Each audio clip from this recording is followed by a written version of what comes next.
Hello, welcome to this Lit in 5 video exploring the tragic arc of Othello throughout the play, Othello. Here we're focusing on Act 3 and in particular that monster of a scene, Act 3, Scene 3, which is pretty exhausting to analyse and look at, largely because of how powerful it is, how amazing it is, but hopefully this will help you in your understanding of it and your understanding of Othello's journey as a tragic hero. Just quickly before we start our analysis, I want to draw your attention to the sort of diagram on screen here.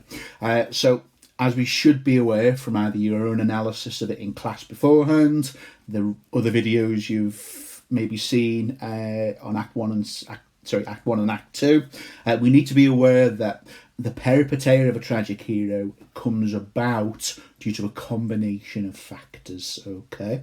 Now, certain exam questions and essay questions might be trying to force you into deciding the ultimate or the main or singular reason as to what brings about the peripeteia and eventual and inevitable death of the tragic hero. Don't let it, okay? Any tragedy is always a combination. So let me just go over these very quickly on screen now. So even though there's a sort of upside down Y shape there separating out this circle into different sort of portions and areas, please understand these lines are permeable, okay? That it is a combination of these. So I'm not a mathematician, like Cassio is accused of being by Iago. So this is in no sort of kind of proportion or percentage or anything like that. It's just a clumsy diagram to help you understand these combinations. So, a combination of the tragic hero's own flaws, hamartia, we've mentioned those aplenty, jealousy, hubris, all these kind of things, blindness we've mentioned on our travels, they're very important. Attacking those, or preying upon those, manipulating those, which we're going to see in this video, is the antagonist, Iago, pouring his poisons into Othello's ear, as you can see from that wonderful still from the movie version.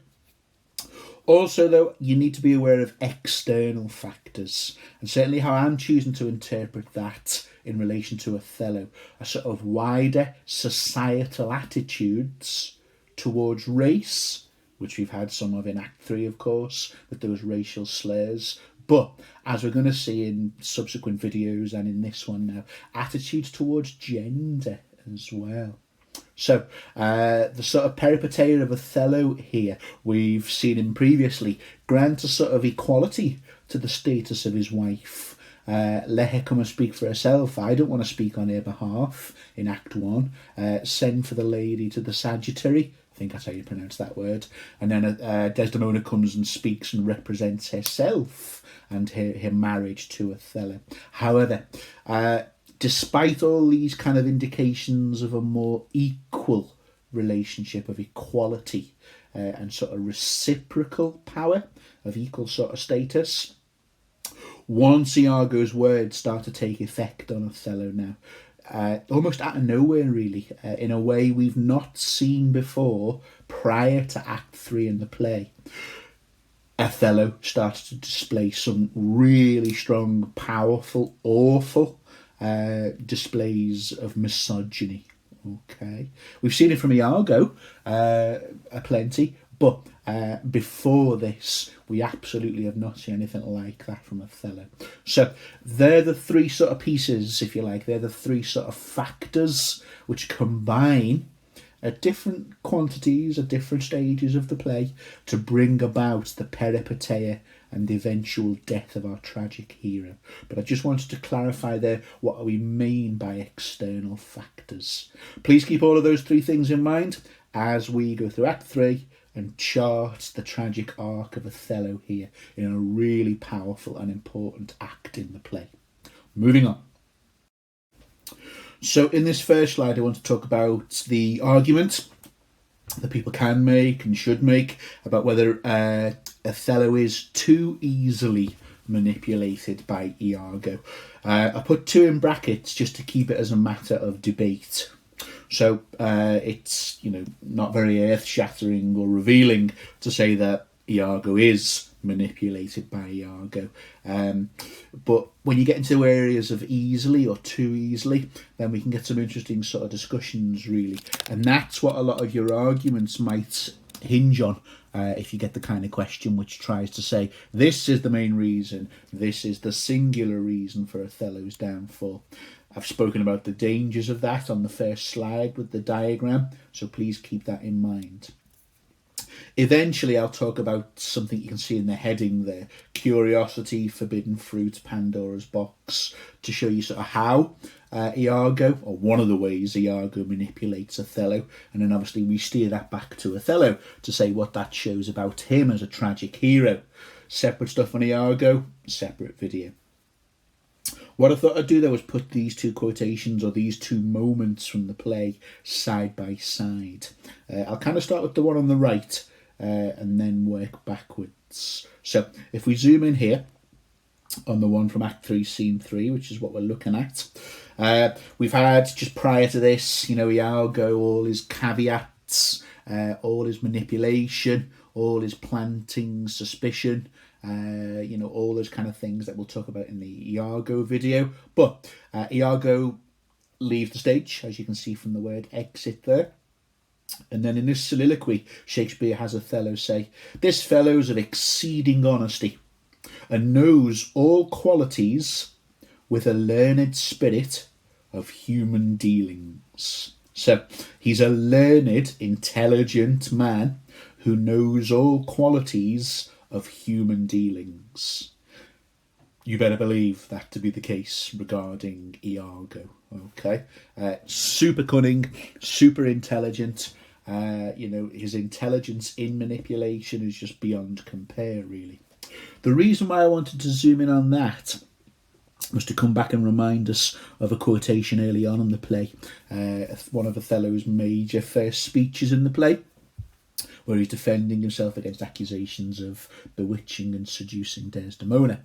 So what I want to focus on here in this important speech are the following phrases. Little blessed, so rude am I in speech, little blessed with the soft phrase of peace. These arms of mine had 7 years' struggle in battle. Now this is the key bit. And little of this great world can I speak, more than pertains to feats of broil and battle. And then you get that famous quotation, I will around unvarnished, simple, unvarnished tale deliver. Now, the reason I put these two things side by side is to consider in relation to Iago manipulating Othello, whether that's too easy, not easy enough, all that kind of thing. We're reminded by putting these two things together, Othello is only, and I've put this in the Act 2 video as well, is only a soldier. He's a wonderful, fearsome, successful soldier. But as Shakespeare has Othello acknowledge himself, little of this great world I can speak of, except when it comes to feats of broil and battle. I'm not blessed with soft phrase. I am a simple man who is a simple soldier. The reason why I'm putting this together is, in some senses, this is a complete mismatch. If it was on the battlefield, Iago would stand no chance. If it was a duel, in terms of a physical fight, Iago would stand no chance.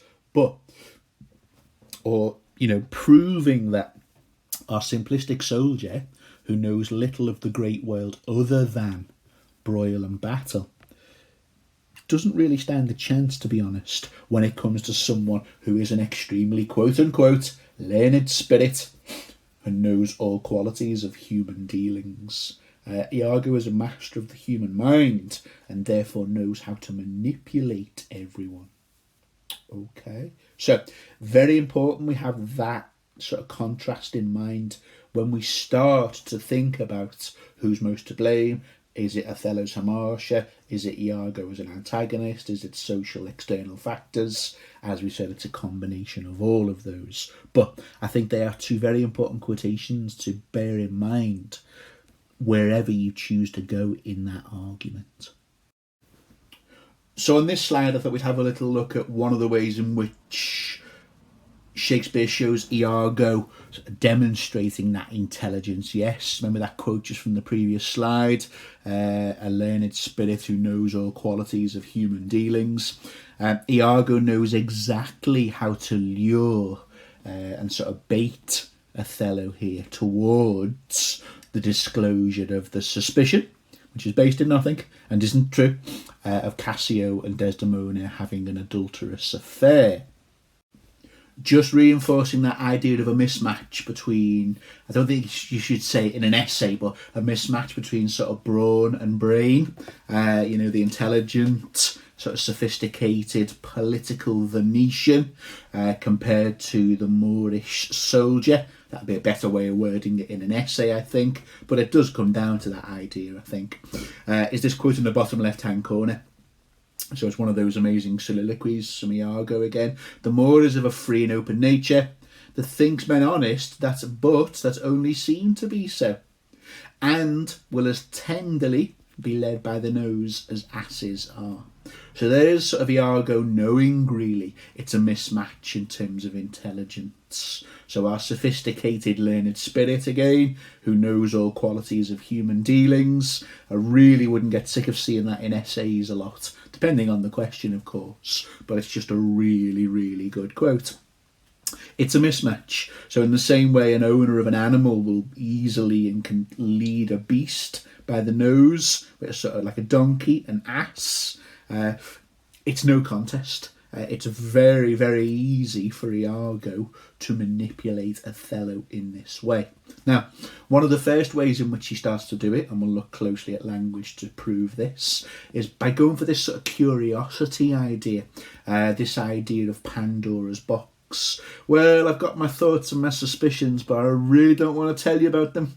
I really don't want to tell you what's going through my mind.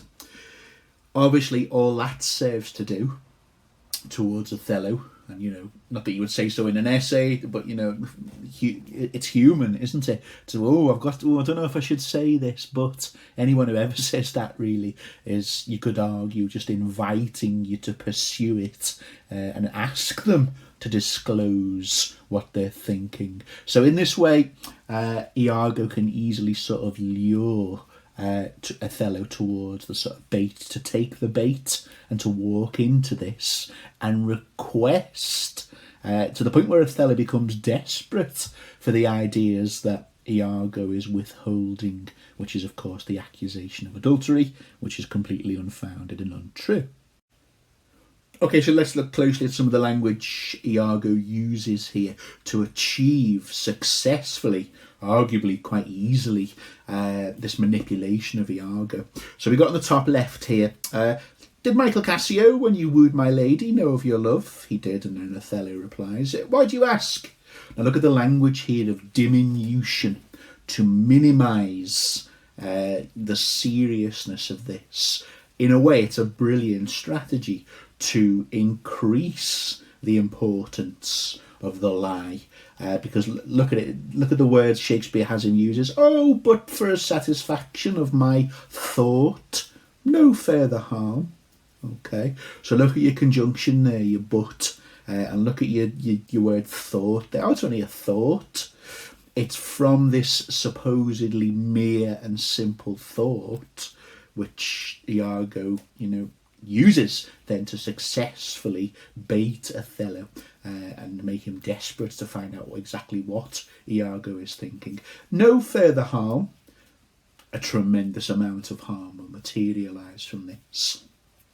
If you look in the middle and the right hand panels as well, I'm pulling together a sort of semantic field here of secrecy and things being concealed or withheld, and it's working. It's, there's your sort of close language based proof that Iago's manipulative strategy is working upon Othello. Look, so we see here, you speak as if there was some monster in your thought, too hideous to be shown. So this idea of what Iago is concealing, which is of course is a lie and not true, it's the concealing of it which builds into that sort of curiosity and Pandora's box idea. Ooh, you don't want to see what's in this box. Open that box. Oh, don't open that box. There'll be all sorts of things unleashed there. Show me the box. Open the box. Open the box now. I want to know what you're thinking. I'm coming back to a simple, unvarnished man who only knows war, compared to the quote we've just said before. All right, really useful quotes. Just with that idea of concealing and hiding again, look, as if thou wert shut up in thy brain some horrible conceit, some horrible sort of idea or thought. If you do love me, show me thy thought. So if you look there, so shown, shut up, show me. So you've got a nice little semantic field there to show that idea of something being hidden and concealed. But that's precisely the strategy Iago knows will force Othello to ask and insist that Iago discloses this lie. A little bit more on the right-hand side as well with that idea of concealing and hiding.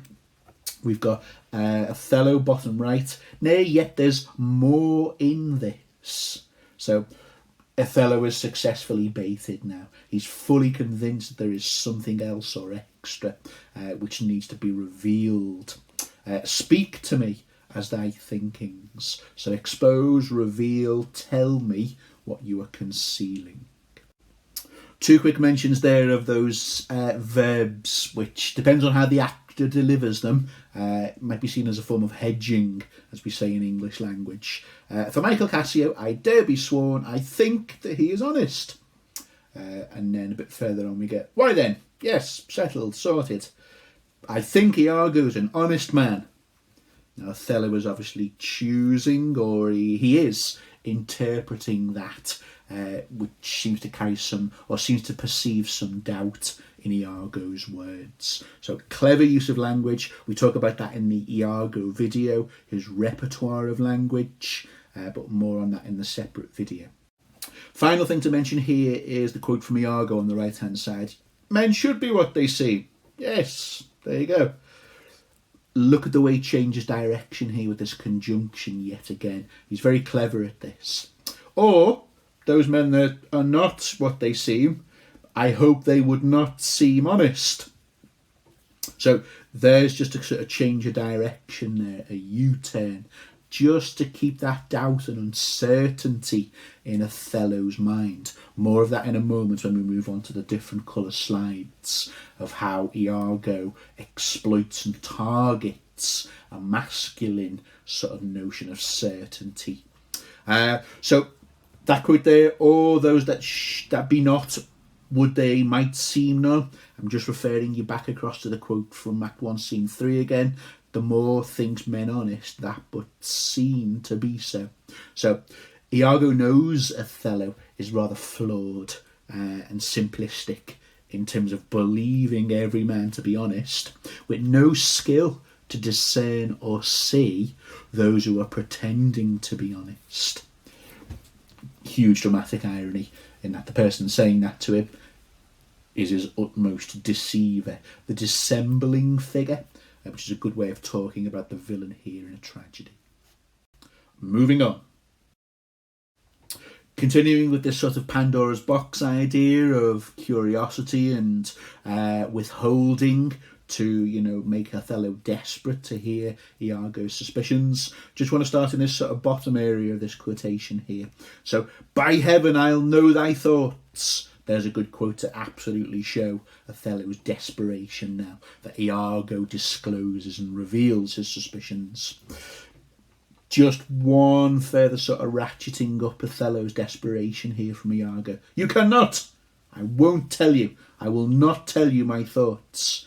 Even if you like, my heart were in your hand, nor shall not reveal, whilst 'tis in my custody.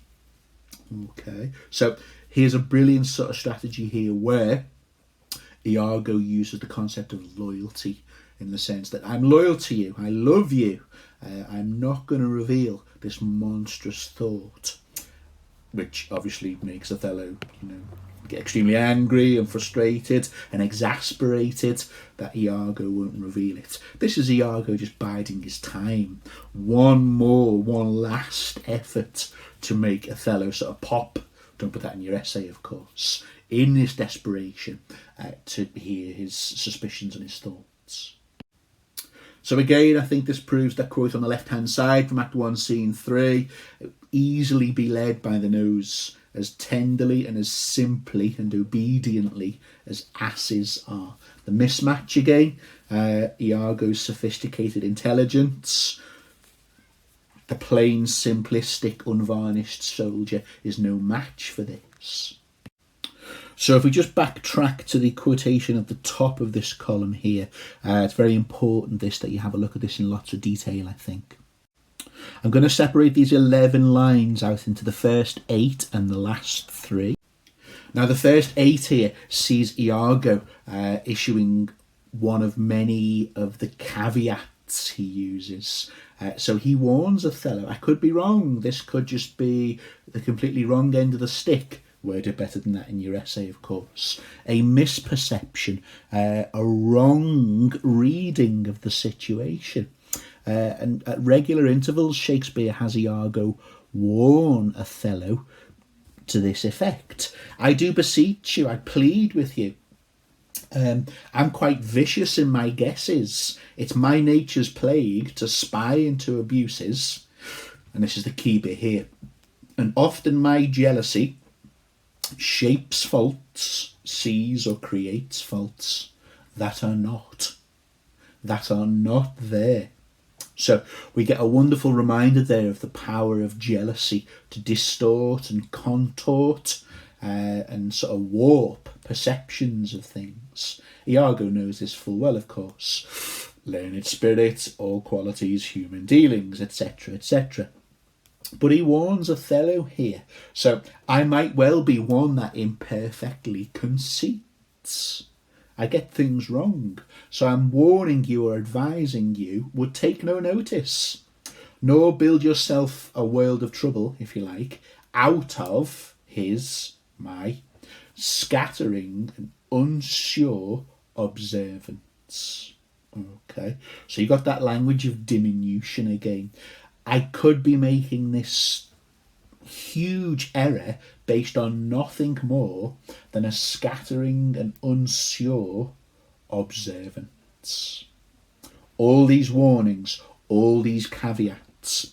I also want to bring you back to the quote which Iago says in Act 1 as well, in another of those brilliant soliloquies, where he says, and he warns, the advice I give to others is, after all, probable to thinking. Now, you've got to factor this in. Caveats, I could be wrong. Please question my words. Every word I give to others is probable to thinking. It can be examined, it can be questioned. People don't. Characters don't in this play. That's very worth remembering and bearing in mind. And then in those last 3 lines, he's returning to that idea of, curiosity and Pandora's box. It were not good for you, nor my manhood, honesty or wisdom, to let you know my thoughts. So add that to your ideas of concealing, but again, with a manipulative sub-purpose to make Othello ask for the false suspicion, which Iago just gloats and sees as a victory. I got him to ask for it. I told him not to believe me. I made him ask for it. And then I tell him. And then his marriage just decays and deteriorates. Onwards. Okay, so the previous slides were a sort of greenish background. I guess they've been on the side of the argument that explores Othello's own role, his culpability, how he is partially to blame or also contributes to his own peripeteia and death. That sort of hamartia reading, that he has weaknesses and Achilles' heel to be targeted. So that's, I guess, getting towards the idea that is being critical of Othello.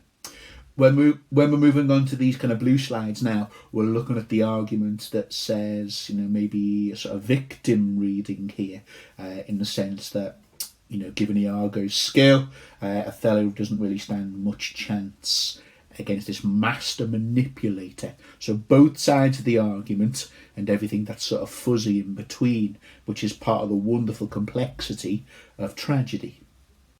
So if you look at the heading here, you can see three areas that are worth identifying in these following quotes. So the insecurities which are arguably targeted by Iago. Number one, Othello's masculine hubristic pride. Two, doubt and uncertainty, which to a sort of very masculine man like Othello is a weakness in a man. Instead, he wants to display how he is full of certainty and fortitude or strength. To be in doubt is a sort of weakness which emasculates him. Third, we'll show you now, Iago often and strategically targets aspects of Othello's identity, namely his race and his age. So when I go through these, see where you can identify these three areas. Could be 1 and 3, could be all three, could be a combination of two. I'll let you decide. So just prior to this opening moment, we've had lots of arguing and suspicions being planted by Iago here. But this seems to be a moment now where Othello is dismissing all that, and he's not being manipulated, and he resists Iago's manipulation of him. So if you look closely at the language here, we're going for kind of number 1 and number 2 here, maybe with some aspects of 3 at times as well. So why is this? Why are you speaking to me of jealousy? Think you that I would make a lie of jealousy to follow still the changes of the moon with fresh suspicions? So that idea of change is not something befitting a man of military status like Othello. Obviously the moon has sort of female connotations and associations here, so that lets you understand his sort of masculine hubristic pride. So he dismisses all this. Look, no, to be even once in doubt, if you like, is once to be resolved. So Othello seems to be reaching some kind of clarity here and can dismiss suggestions and sort of intimations that Iago has made before. Exchange me for a goat. Animal imagery there, chain of being. Iago succeeds in lowering the status of Othello very soon into something animalistic and barbaric. So change me for a goat when the day comes when I shall turn the business of my soul to such exsufflicate and blown surmises matching thy inference. So he seems very clear, and he's decided he's not going to be transformed or made jealous by mere surmises and just moments of insignificant inference. So Shakespeare has Othello in this moment regain this kind of masculine self-control, a reminder of his status, not from mine own weak merits. Now that's interesting in terms of admitting there are weak characteristics about himself, like any person has, of course, vulnerable areas or moments of weakness, areas of weakness. So not from mine own weak merits will I draw the smallest fear or doubt of her revolt. And then he kind of satisfies himself. She had eyes, she chose me. And then there's that kind of regaining of that confidence and that certainty here. I'll see before I doubt. When I doubt, prove it. And on the proof, there is no more but this, away at once with love and jealousy. So the audience here thinking, right, Iago has tried his best to manipulate and destabilise Othello. Here's our noble warlike Moor. Here's our kind of masculine general of status who will not be kind of affected or poisoned by doubt. Now, because of this certainty that Shakespeare has Othello arrive at, Iago has quite the challenge now. He seems to have failed at this moment. So Iago has to double his efforts and work harder to regain that manipulative control of Othello. So he does that through loyalty. Look, I'm glad of it. I'm glad you've reached this decision. For now I shall have reason to show you the love and duty that I bear you with franker spirit. So I'm glad you've come to this. I need to be honest with you. Now, remember the language of concealment we saw before in terms of hiding the monstrous and hideous thought? Now, Iago has the challenge. He uses the language of revelation. So I have reason to show the love and duty that I bear you. Okay. So, and what he does here is he preys on aspects of Othello's identity. So he targets certain insecurities here, namely Othello's outsider status, and he works an angle of misogyny now as well, which is the latest weapon that Iago starts to use to manipulate Othello. So if you look here, look. I know our country disposition well. The implication being, as an outsider, not a native Venetian, you, Othello, don't know our country disposition well. You don't know how native Venetian women operate or function. So he continues. In Venice, they, Venetian women, do let heaven only, if you like, see the pranks they dare not show their husbands. There, the women of Venice, best conscience is not to leave it undone, but keep it unknown. And look at the response. That is wonderfully effective. In the space of a few lines, Othello has gone for complete certainty and belief in his wife's fidelity. Iago has a small speech of, 15, 16 lines, whatever. Really? Dost thou say so? Well, she did deceive her father, marrying you. And when she seemed to shake and fear your looks, that's when she loved them the most. So she did. All right. So, look at that challenge. Admire the skill and the cunning of Iago, but please note, given that we're looking at Othello and his tragic arc and his descent, look at how the antagonist has absolutely targeted the insecurities in terms of Othello's race and his status and his lack of belonging, if you like. He belongs full well in a military capacity, but as an outsider to the ways of Venice and particularly Venetian women, Iago is able to regain control and manipulate Othello there. Please also note, I think it's worth mentioning that just prior to all of this, Iago was doing that sort of ruse of concealing and not wanting to express his thoughts. How quickly that has turned. Look, now Othello does not latch onto this. So you can bring in the probable to thinking argument there. So just prior, Iago, no, I won't tell you. Yeah, I don't doubt my wife at all. I'm glad you like that. I need to tell you something. All right. So Othello does not latch on to that complete change of direction. The bijanus nature of Iago.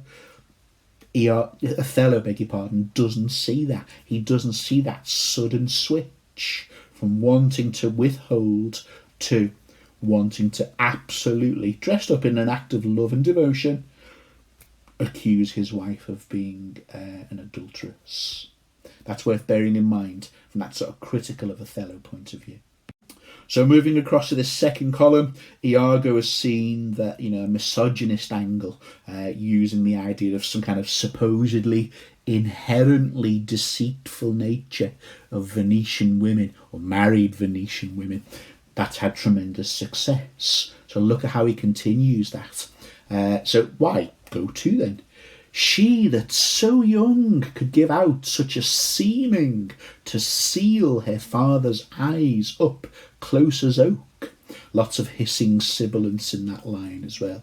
She that so young should such a seeming to seal father's eyes. So that kind of duplicitous sort of Judas character there, pretending to be loyal, yet absolutely betraying the person they're supposedly loyal to. And you see lots of this, look. So he backs off I am too much to blame. I've said too much. I humbly do beseech of you your pardon for too much loving you.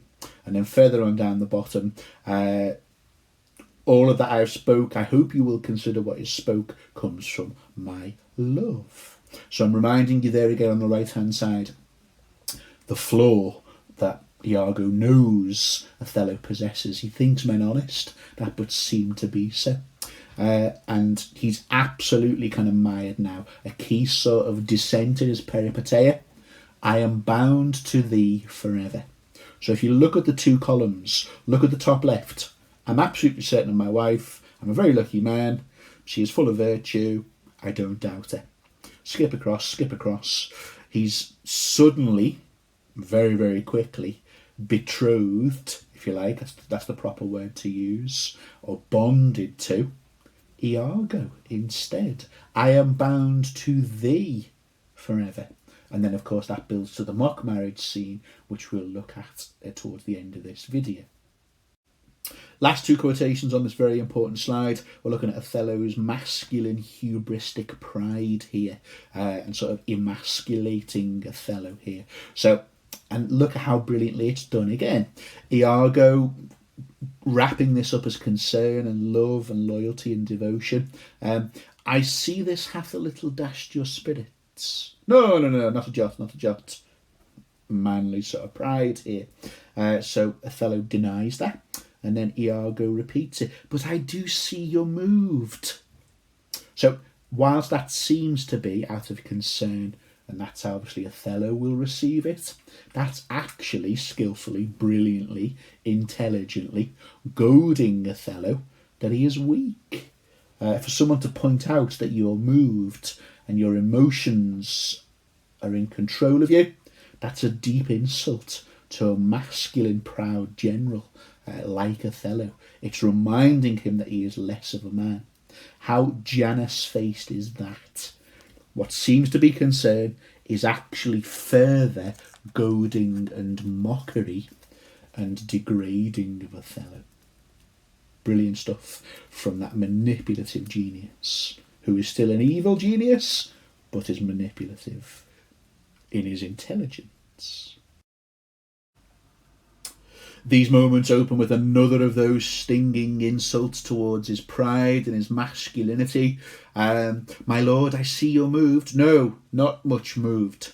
I do not think but Desdemona is honest. Long live she so, and long live you to think so. And look at the change of direction. The poison is working. And yet, how nature erring from itself. And then Iago shifts again. Okay, so two shifts from Iago there, which Othello does not see, which we can then use for the probal to thinking. It won't be long after that line where Iago says, Cassio's my worthy friend, that he'll then say, my friend is dead. So Othello recruits him to go and kill and dispatch and get rid of his supposed love rival. So look at the change in Iago there, something that Othello does not latch on to. Understandably, his mind is clouded, his perceptions are clouded with jealousy, like we've seen before, but there's something that Othello doesn't pick up on. And that second abrupt change, long live she so, long live she being faithful and honest, and long live you to think so. Line from Othello, but there's the point, as to be bold with you, and then he starts again to exploit number 3, aspects of Othello's identity, absolutely targeting his race and age here. Now, please remember, in Act 1, most of the racial slurs about Othello and his age, the age difference, are directed to other characters, not Othello himself. This is a very important moment where Iago, now seemingly taken into the confidence of Othello, he's just pledged himself to Iago. This is where Iago does target it, look. So, to be bold with you, not to affect or not to go with the proposed matches of her own clime, her own region, another Venetian man, complexion, that is referring to racial identity, skin colour, and degree, social status, Whereto we see in all things nature tends, so it is natural for rich people to marry rich people, white people to marry white people. Oh, there's a smell in such a will most rank, foul disproportion, thoughts unnatural. And then he backtracks again, pretends to be speaking hypothetically about women in general, but fully aware he's speaking of Desdemona. I do not in position distinctly speak of her, though I may fear her will, recoiling to her better judgment, may fall to match you with her country forms and happily repent. So I'm not talking about Desdemona. Actually, speaking about Desdemona, it's probably only a matter of time before she resorts to her better judgment and repents the sin of marrying you and does revert to one who's white, of her country and of her social station. A master manipulator. So before this act and this scene ends, we have plenty of oscillation from Othello. He kind of wavers and hovers between believing Desdemona's honesty and disbelieving Desdemona as being dishonest. So, be prepared for that. There are moments where he switches between those two quite wildly. But on the left hand here, it says, it shows you the success of Iago. Given that, Othello agrees to have Emilia spy on Desdemona. Set on thy wife to observe. Leave me, Iago. And he can't resist Iago. Look, about to leave, I'm going. And then he returns for one more twist of the knife, if you like. Again, please look at this Janus-faced approach from Iago here. So the opening lines of this speech here, where he returns back on stage for another attack and attempt at manipulation. My lord, I might entreat your honour to scan this thing no further. Leave it to time. So there seems to be another, there is another of those caveats. Please don't take what I say as gospel truth. Just let this thing pan out and we'll see. But look at the switch and the change here. And the vulgar language, it's not vulgar, but it is suggestive enough to be interpreted as vulgar by the jealous Othello. So he says, though it be fit that Cassio, as a lieutenant, have his place, for sure he fills it up, his role as lieutenant, with great ability. However, Iago is clever enough, and Shakespeare is brilliant enough to have Iago be clever enough to have this language also carry a sexual sort of cuckold connotation. So, though it be right that Cassio have his place with Desdemona, for sure he fills her up with great ability. So there's another kind of swipe that Iago uses here to manipulate. Remember the stuff at the beginning. Othello, simple soldier. Iago, a master at manipulation and knowledge of the human heart. So I think it's excellent the way Shakespeare has him return on stage to plant yet more suspicion with that wonderful control of language he has to spread and increase suspicion. So you have to be taking that towards number 3 and number 2, I think. Aspects of Othello's race and his masculinity. If another man fills up Othello's place with great ability, then that casts doubt about Othello as a man and a lover and a husband. If another has to take his place, or another person is taking his place. Then Iago ends that speech with another caveat. In the meantime, let me be thought too busy in my fears. Please see me as wrong. He knows full well that's not how Othello will interpret this. As worthy cause as I have to fear I am, and hold her free, I do beseech your honour. Please see her as free and loyal. That kind of false claim also targets number 2. Okay, fear not my government. So that challenges and questions Othello's competency, really. It's a brilliant sort of backhanded compliment to the point where it insults Othello's pride, that he is seeing things clearly, that his judgment is either flawed or not flawed. So it's had a double effect there, a double benefit for Iago. And then he does finally relent. Once more I take my leave. Absolutely mastered Othello here in multiple ways. So in this moment here we have a very important soliloquy from Othello. And I think what this shows is how effective Iago's plans and scheming have been. Because what we're seeing here within Othello is self-doubt. So if you recall earlier in Act 1, when he was speaking about, don't worry that feathered things like love will dull my senses and my ability to fight. If that ever happens, make my helmet and my armour into a frying pan. So absolutely full of confidence there and his own power and his own sort of superiority. Now completely transformed because of Iago. So you've already heard me talk about the importance of the opening quote, Iago's skill and a mismatch qualities with a learned spirit of human dealings. Don't want to say too much more about that. Let's look at this moment here.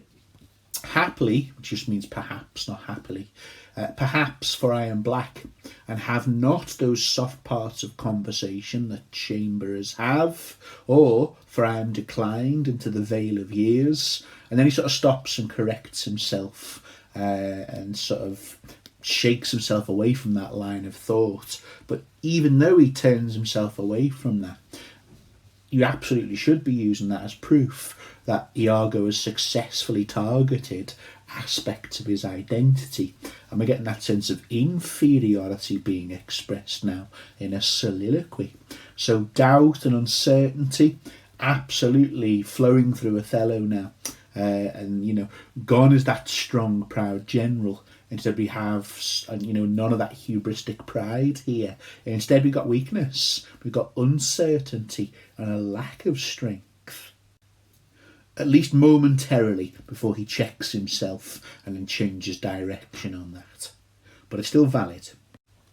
Now in the opening diagram we spoke about a combination of three factors, hamartia, the antagonist, and external factors. So Othello has just had this momentary doubt about his own status, and then you can see with the hyphens there, yet that's not much. So he sort of corrects himself there and stops himself pursuing that line of thought.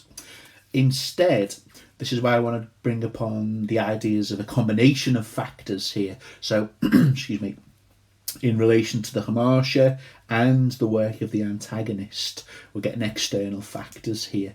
In a way, having had that moment of self-doubt, it's interesting that Shakespeare shows how Othello's mind falls back on, if you like, misogynist ideas. So she's gone, I am abused, and my relief must be to loathe her. Oh, curse of marriage, that we can call these delicate creatures ours, and not their appetites. So it's rather convenient, really. In a way, it's, given the era and the time and the status and the prestige of Othello, it's probably very understandable.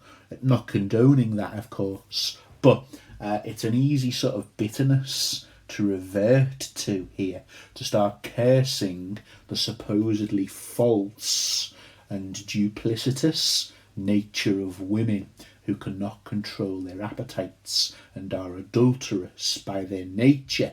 So the line of thinking goes here.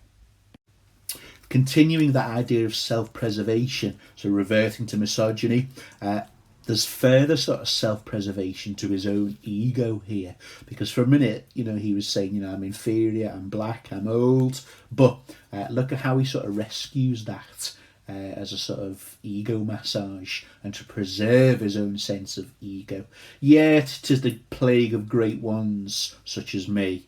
Prerogatived are they less than the base.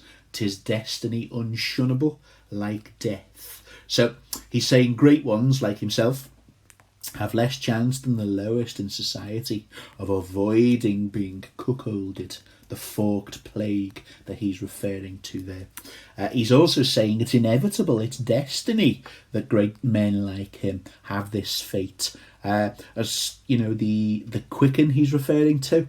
As soon as we are born, he's arguing, we are predestined to the status of cuckoldry. It's inevitable. It comes with the position. So, can you see how over the course of this short soliloquy here, he's just rapidly switching between self-doubt, but then he sort of shakes himself and says, no, it's women are like this, and yes, it's obviously a thing that comes with being a great one, that, you know, I'm prone for this to happen. It is destined, it is destiny. So that's a way of sort of preserving his own ego there, I would argue. But then that oscillation again, look, he seems to have his mind made up. Desdemona comes back on stage, and then we're reverting with that kind of conditional tense to giving her the benefit again and seeing, you know, that this Desdemona can't be dishonest. If she be false, oh, heaven then mocks itself. I'll not believe it. So a frantic state of mind here, oscillating and switching wildly between these contrasting states. Absolutely not the man of certainty and fortitude here. Again, due to the effect of Iago upon him. One final quick thing to note there as well is the animal imagery. I had rather be a toad and live upon the foul stenches, the vapour of a dungeon, than to keep a corner in the thing I love for others' uses. So there's that kind of demotion, that emasculating insult and injury to his pride if he feels he has to share his wife with another man. Total irony, of course, he's not. Desdemona, if she is a creature of appetite, her appetites bend one way towards her husband. Remember her greedily devouring Othello's stories? There's no appetite towards another man, of course. In this moment here from Iago, we've got a further opportunity to make that sort of criticism of Othello, being far too unquestioning. And in addition to Iago gloating here, we get further opportunities to criticise Othello again for this idea of probable thinking. Iago's claims that everything he says can be questioned, could be questioned, yet no one seems to do that. So he's discussing the handkerchief here, and there's a lot of gloating about this. So he's saying, trifles as light as air are to the jealous confirmations strong as proofs of holy writ. This may do something. The more already changes with my poison. Dangerous conceits are in their natures poisons, which at first are scarce found to distaste. Now, the key thing I want here is this quote. I did say so. Look where he comes. And there's his astonishment, because he can clearly see how tormented Othello is when he re-enters the stage, having just recently left it with Desdemona. So, the quote there, I did say so. We have to grant him that. We have to acknowledge that is true about this master deceiver in this play, our Machiavellian dissembling figure. So, Iago did warn Othello that jealousy can distort things that are just normal and ordinary and warp them into seeing it in a completely inappropriate way. And if you wanted to there, you could recall the quote from Act 1, Scene 3, where Othello is guilty of being too believing in the honesty of men and is easily led and easily manipulated. I love his gloating there as well. Pretty much, you'll never sleep again. You will never have the rest and the peace that you had the previous night, now that my poisons are starting to burn like the mines of sulphur within your mind. But I did say so. Please note the language there as well. Trifles light as air. So it's nothing. It's been a few moments of suggestion. It's been that sort of play acting of withholding a secret, and a few other techniques as well. Some are a bit more explicit, targeting his race and his age. That's all it's taken. And this will be proven even more so shortly. A misplaced handkerchief, I'll show you in a moment, taken as absolute proof. proof as holy writ, and Iago's story about what Cassio did in a dream. Othello uses, well, the term we have that Shakespeare gave us, a foregone conclusion. A fabricated story of what allegedly, which didn't, happened in a dream, and a misplaced handkerchief. Absolute set in stone biblical proof. So, probable to thinking. Othello far too easily manipulated is an argument we could easily make using these quotations. Just picking up from that previous point, here's a good quote that shows how easily Othello was manipulated. So he's demanding here on this left-hand side, give me the ocular proof, or by the worth of man's eternal soul, it would have been better had you been born a dog than answer my wicked wrath. So here he is demanding proof. Earlier, of course, he's been talking about away at once with love or jealousy, no more of this. Remember that moment we looked at where he said, I'm not being, changed or altered with fresh suspicions. Exchange me for a goat. The day I start believing surmises and believing in inferences. That's a big transformation from the person who was full of certainty and fortitude. And here he is, absolutely convinced, still switching between convinced and not believing, that Desdemona is adulterous. And the only proof he has, as we'll see now, a misplaced handkerchief and Iago's story about a dream. Hardly solid evidence, is it? You can imagine that in a court of law. It would be laughed out. If we also look at this really important moment here in the left-hand column, it's perfectly possible to start now at this stage to start questioning which is of greater value to Othello.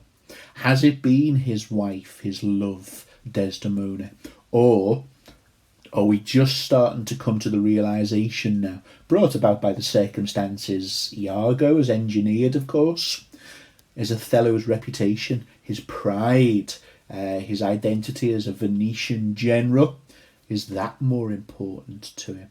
So if you look at this speech, I think there's ample scope to say that previously it's not really crossed his mind, but at this stage and the way he reacts, I think it is possible to make the argument that his status as a general is more important to him. I had been happy if the general camp, pioneers and all, had tasted her sweet body, so I had known nothing. Look at the cost to himself. Farewell the tranquil mind. Okay, that's a state of mind. Farewell content. But status here, look. Farewell the plumed troop and the big wars that make ambition virtue.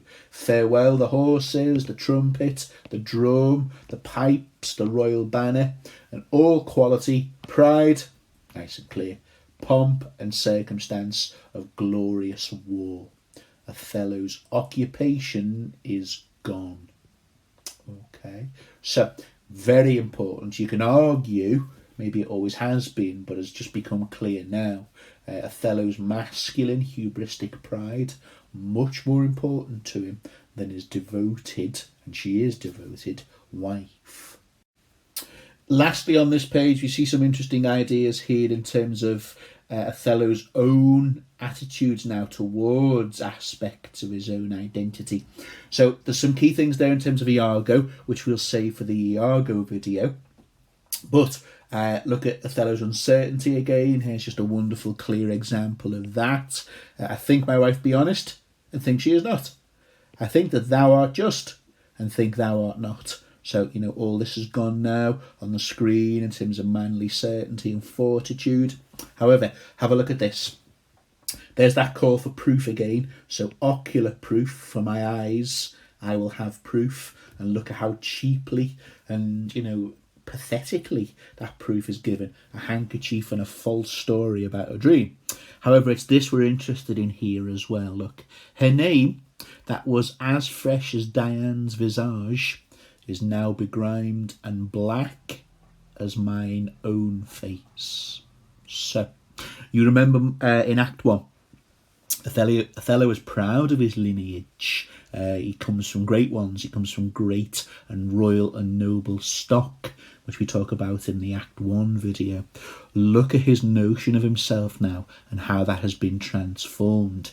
He accepts and embraces that negative stereotype associated with his skin colour, on which people judge him about his ethnicity. Okay, so there's a real sort of demotion, a real fall from grace and status. Last couple of words on Iago here. He can sense Othello as, a breaking point. Would I was satisfied. I wish I could prove it. Another little jibe there that we mentioned before. I see you are eaten up with passion. Remember before we spoke about that false concern, which is actually a reverse psychology way of attacking and mocking his masculine pride and his masculine certainty and fortitude. We are, of course, coming around now to that, confirming that stereotype of the Moor that Shakespeare's audience will have had, eaten up with passion. And we'll show you some quotes to show you the overall effect of that, of course, obviously brought about by Iago. I see that you are eaten up with passion. Oh, I do repent at me that I put it to you. You would be satisfied? That's the most no-brainer, stupid question in the world. So you want proof, do you? Would? Nay, I will. So there's Iago successfully brought Othello to that absolute state of desperation for proof that this totally devoted and loyal woman is an adulterous cheat. This moment then I equally could have put in green as opposed to this kind of blue stuff, so you can use this to go either side of the argument. There's Iago there with this ridiculous story, basically, about, Cassio sleeping next to him and apparently mumbling in his sleep about their bond, their union, Desdemona and Cassio. And Othello absolutely believes this. So look at the reactions. Oh, monstrous, monstrous. And then later on, I'll tear her all to pieces. And oh, blood, blood, blood. So I've highlighted those for you on screen. Just want to remind you of the previous quote from the previous slide. My lord, I see you were eaten up with passion, which was absolutely Iago's intent, of course. It's also proof about Iago's gloat earlier, before Othello returned to the stage. Trifles as light as air are to the jealous holy writs, etc., etc. This is a trifle. This is nonsense. It's pure fiction. But look at the absolute, real and solid consequences of that in terms of Othello now absolutely looking like the kind of savage, barbaric Moor Shakespeare's audience were expecting to see in Act 1, Scene 1, or whenever he appeared in the play. Here he is now, with the important qualifier that Iago has brought this about out of sheer malignity and jealousy and envy of Cassio having the lieutenancy, of course. Last thing on this slide here, I just wanted to focus in a little bit more detail on the language Shakespeare has Othello use here in his rage. Despite Iago bringing Othello to this state, you'll notice Iago's dialogue here are full of caveats again and warnings, just to back off really and kind of think this through. So nay, this was but his dream. And he says, this may help to thicken other proofs that do demonstrate thinly. Be wise. So there are all these imperatives commanding Othello just to stop and reflect on this. Yet be content, you can see on script. Patience, I say. Your mind perhaps may change. Now, obviously, he doesn't mean these. He knows full well that Othello is at the stage of anger and rage now, that any commands to just be calm and reflect on this, they're absolutely not going to work. He probably thinks, and he's right, it has the complete opposite effect. Certainly Othello's language reflects that. So I've just put back on screen a quotation I looked at in the Act 2 video. This is where Othello is trying to stop the fight, the drunken sort of brawl. Now remember, I made a big thing of this in the Act 2 video, and it hinted at the fact that this kind of skirmish and annoying Othello in his civic duty starts to suggest a side of him that is clearly within him. So my blood begins my safer guide to rule and passion, having my best judgment colleague essays, tests or tries to lead the way. Now, safer guides being ruled and governed by blood. Look at what's happening here. The rage, the violence he is promising. Have a little look at this section here as well. If you know the other tragedy, Macbeth, this reminds me of Lady Macbeth and her sort of prayer, really, her sort of speaking to evil spirits in that famous Unsex Me speech. So arise, black vengeance. We need to come to the colours in a moment, of course. From thy hollow cell, yield up, O love, give up, love, thy crown and hearted throne to replace it with tyrannous hate. Swell bosom with thy fraught, for 'tis of aspex's tongues. So dispensing with love there as complete nonsense. Instead, he now pledges himself to Iago and tyrannous hate. So we'll look at the language here in relation to colour. So arise, black vengeance, all those stereotypes of evil, and a blackamoor being synonymous with the devil is being used here. The irony, of course, the devil is in disguise here. The devil is hiding in plain sight. The true devil, whose name means more killer, of course. So we have similar here. Patience, mind perhaps may change, never Iago. So in a way, he's reclaimed some of this manly certainty and fortitude here. I've had enough now, Othello thinks, of oscillating and wavering between changing my mind. No, my purpose is set now, look. No, Iago, like to the Pontic Sea, the Black Sea, whose course is compulsive, keeps on going, never feels retiring ebb, but keeps due on to the Propontic and the Hellespont. So this sea keeps moving. It cannot be stopped, it will not be deterred, it will not be swayed or steered elsewhere. Othello is hell-bent on this course of revenge now. As he says up there, too weak for my revenge. So bloody thoughts with violent pace shall never look back, shall never ebb to humble love, till that a capable and wide revenge swallow them up. Okay, so we're seeing Othello now as a creature of appetite, yes. Blood and passion, those things he hinted at earlier when stopping that civil disobedience, are absolutely governing and ruling Othello now, all brought about by Iago. Oh, and finally, we should note, Othello has been brought to this stage where he thinks there's conclusive proof. There's no doubt anymore. So we have here, now do I see 'tis true. And I repeat, from a handkerchief that has been misplaced and placed somewhere else, and a story which, as Iago himself says, this was but his dream. Still enough to convince Othello. Finally then, on Act 3, Scene 3, this absolutely huge but important scene is this slide here. So we'll end looking at the end of it, looking at Othello with his misogyny, look fully converted now to this idea of Desdemona, and probably women in general really, but he is specific to Desdemona here as a fair devil. So absolutely soaked in misogyny here. Damn her lewd minx. I will withdraw to furnish me with some swift means of death for the fair devil. And then there's one of Iago's goals. Now art thou my lieutenant. I am your own forever. So the envy of Cassio for having the lieutenancy, Iago has succeeded in at least one of his goals here.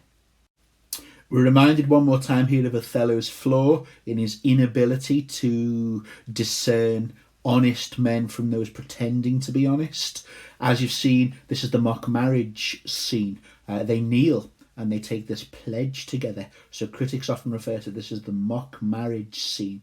What this reinforces is what one critic labels as a homosocial bond.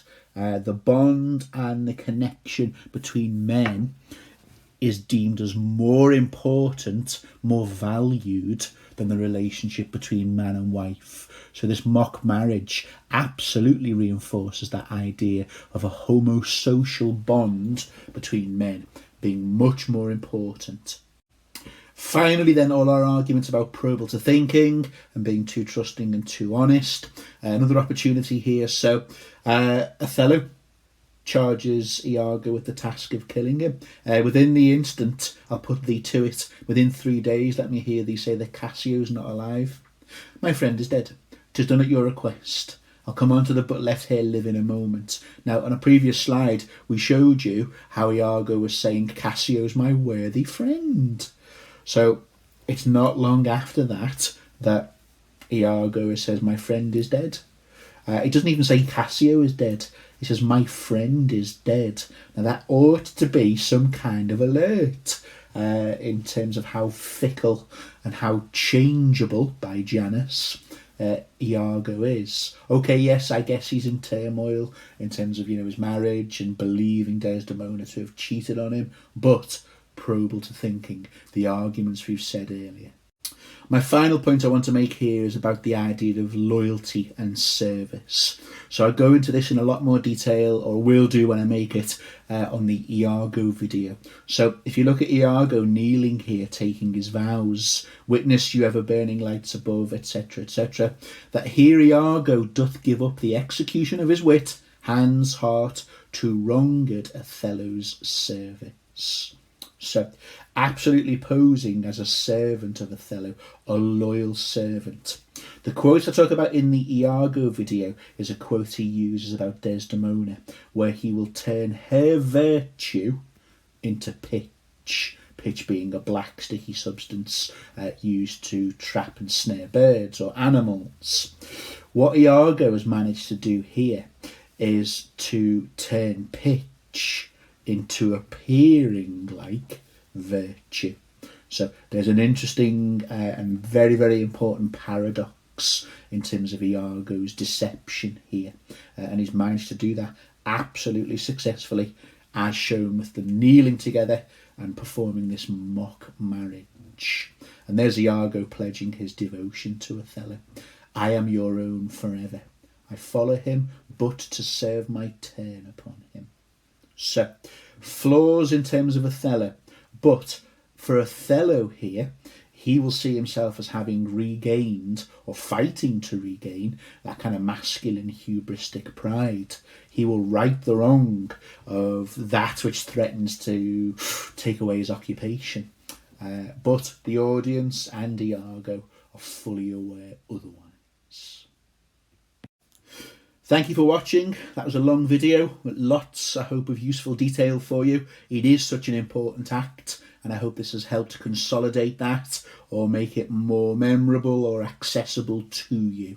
If you found this useful, please let me know that you have. Add some likes, add some subscribes, add some comments, share the video with those who it also might help. Thank you.